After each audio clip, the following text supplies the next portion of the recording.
తెలుగు రాష్ట్రాలు చాలా ఆసక్తిగా గమనిస్తున్నాయి టాలీవుడ్లో ఏం జరగబోతుంది అని. అల్లు అర్జున్ వ్యవహారం, సంధ్యా థియేటర్ దుర్ఘటన తరువాత భవిష్యత్తులో బెనిఫిట్ షోస్ ఉండవని, టికెట్ రేట్లు పెంపు కూడా ఉండదని తెలంగాణ ప్రభుత్వం చెప్పేసింది. ఆ నిర్ణయాన్ని మార్చడానికి టాలీవుడ్ నుంచి ఇప్పుడు అతిరథ మహారథులు రంగంలోకి దిగుతున్నారు.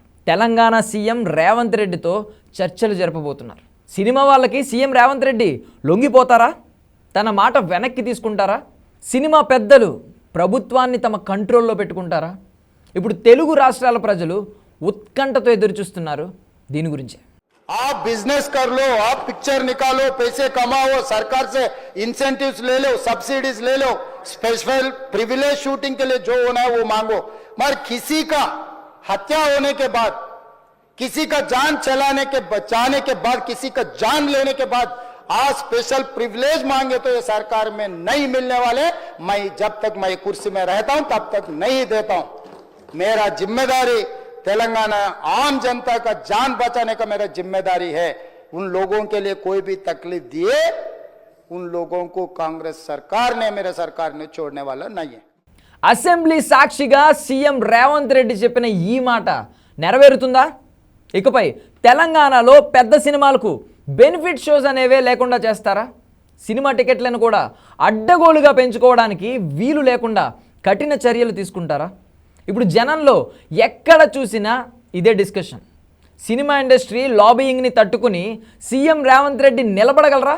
సినిమా వాళ్ళ సహకారం లేకుండా, వారితో సంబంధాలు లేకుండా రేవంత్ ఉండగలరా? సినిమా ఇండస్ట్రీ వాళ్ళు ముఖ్యమంత్రిని లొంగ తీసుకుంటారా? ఇటు ఇండస్ట్రీలోనూ ఇటు జనంలోనూ ఇదే టాపిక్ గురించి మాట్లాడుకుంటున్నారు. నేను సూటిగా తమ ద్వారా సీని ప్రముఖులను నేను అడుగుతున్నా అధ్యక్ష. తల్లి చనిపోయి 9 సంవత్సరాల పిల్లగాడు బ్రెయిన్ డెడ్ అయ్యి ఆక్సిజన్ అందక 20 రోజుల నుంచి హాస్పిటల్లో కోమాలో ఉంటే ఈ సినీ ప్రముఖులు ఒక్క రోజు కోసం పోలీస్ స్టేషన్ పోయిన ఇంటికాడ క్యూ కట్టి ప్రభుత్వాన్ని తిడుతున్నారు, నన్ను తిడుతున్నారు, అతన్ని పరామర్శిస్తున్నారు. ఏమైంది అధ్యక్ష? అతను కాలు పోయిందా, కన్ను పోయిందా, చేయి పోయిందా, ఏమైనా కిడ్నీలు దెబ్బతిన్నా, ఏమైంది? అతన్ని ఇంతమంది సినీ ప్రముఖులు పరామర్శించారు, కలిసిండ్రు, అభినందించారు.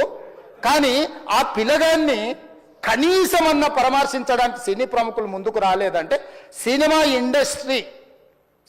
ఇండస్ట్రీలో ఉన్న ప్రముఖులు ఏం ఆలోచన చేస్తుండ్రో, ఏం కోరుకుంటుండ్రో నాకైతే తెలియదు. సంధ్యా థియేటర్ తొక్కిసలాటలో రేవతి అనే మహిళ చనిపోయింది. ఆమె కుమారుడు శ్రీతేజ్ చావు బ్రతుకుల మధ్య హాస్పిటల్లో ఉన్నాడు. పోలీసులు ఈ కేసులో పుష్ప హీరో అల్లు అర్జున్తో పాటు మరికొందరిని అరెస్ట్ చేశారు. ఇలా ఇవన్నీ జరిగిపోయాయి.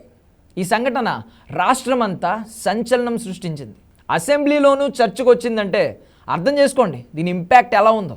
అయితే ఈ సందర్భంగా మాట్లాడుతూ ముఖ్యమంత్రి రేవంత్ రెడ్డి అల్లు అర్జున్పై విరుచుకుపడ్డారు. అనుమతి లేకుండా అల్లు అర్జున్ సంధ్యా థియేటర్కి వచ్చాడని, అంతటితో ఆగకుండా రోడ్ షో చేశాడని, రేవతి మరణానికి పరోక్షంగా అల్లు అర్జున్ కూడా కారణమని ఆయన తీవ్ర ఆరోపణలు చేశాడు. అంతేకాదు సినిమా ఇండస్ట్రీకి మొత్తం హెచ్చరికలు జారీ చేశాడు. ఇక నుంచి టికెట్ల రేట్లు పెంపు ఉండదు అని, బెనిఫిట్ షోలు కూడా ఉండవని, రద్దు చేస్తామని వార్నింగ్ ఇచ్చారు. తరువాత రేవంత్ రెడ్డి చెప్పిన మాటనే సినిమాటోగ్రఫీ మంత్రి కోమటిరెడ్డి కూడా మళ్ళీ స్పష్టం చేశారు. ఫ్యూచర్ में आइंदा no benefit shows in the night before releasing the date. कोई बेनिफिट शोज नहीं देंगे, कोई नया रेट्स नहीं देंगे, इंडस्ट्री को प्रमोट के वास्ते कुछ फैसिलिटीज परमिशन देंगे, मगर ऐसा बेनिफिट जैसे कि पब्लिक को मराना, वो भी रेवती बोल के उसका हस्बैंड का लिवर डैमेज हो तो वो लिवर दे के हस्बैंड को बचा लिए. बेचारा वो रेवती हमारा सिस्टर जो मर गए, वो बच्ची अभी वेंटिलेटर में. मैं हॉस्पिटल वाला बोला कोई सिनेमा थिएटर वाला दे देगा, कुछ पेमेंट है तो मैं ही देंगे, मैं पर्सनल से देऊंगा. No benefit shows without any permission, no actor will go to theatre. Thank you. దీంతో ఒక్కసారిగా టాలీవుడ్ మొత్తం వణికిపోయింది. కొత్త సినిమాలకి అడ్డగోలుగా టికెట్ రేట్లు పెంచుకుని, బెనిఫిట్ షోలు వేసుకుని కోట్లు సంపాదిస్తున్న నిర్మాతలు, హీరోలు ఒక్కసారిగా షాక్ అయిపోయారు. దీంతో ముఖ్యమంత్రి రేవంత్ దగ్గరికి రాయబారుల్ని పంపాలి అని ప్రయత్నిస్తున్నారు. మరోపక్క ఫిలిం డెవలప్మెంట్ కార్పొరేషన్ చైర్మన్గా కొత్తగా ఎలక్ట్ అయిన దిల్ రాజు కూడా సీఎంను కలిసి కాళ్ళ బేరాలు మొదలుపెట్టారు. ముఖ్యంగా సంక్రాంతికి వస్తున్న 3 పెద్ద సినిమాల్లో 2 సినిమాలు దిల్ రాజువే. రామ్ చరణ్ యాక్ట్ చేసిన గేమ్ చేంజర్, వెంకటేష్ యాక్ట్ చేసిన సంక్రాంతికి వస్తున్నాం. ఈ సినిమాలు దిల్ రాజు నిర్మించినవే. మరో పెద్ద చిత్రం బాలకృష్ణ నటించిన డాకు మహారాజ్. ఈ 3 సినిమాల మీద ఇండస్ట్రీ చాలా ఆశలు పెట్టుకుంది. బెనిఫిట్ షోలు వేసి టికెట్ రేట్లు పెంచుకుని ఈ సంక్రాంతి టైంలో కోట్లు కుమ్మేద్దామని అందరూ రెడీగా ఉన్నారు. సరిగ్గా ఇదే టైంలో సంధ్య థియేటర్ తొక్కిసలాట సంఘటన మొత్తం సీన్నే మార్చేసింది. అందుకే ఇప్పుడు రకరకాల మార్గాల్లో రేవంత్ రెడ్డిని ఎలా అయినా మేనేజ్ చేయాలని సినిమా వాళ్ళు ప్రయత్నాలు మొదలుపెట్టారు.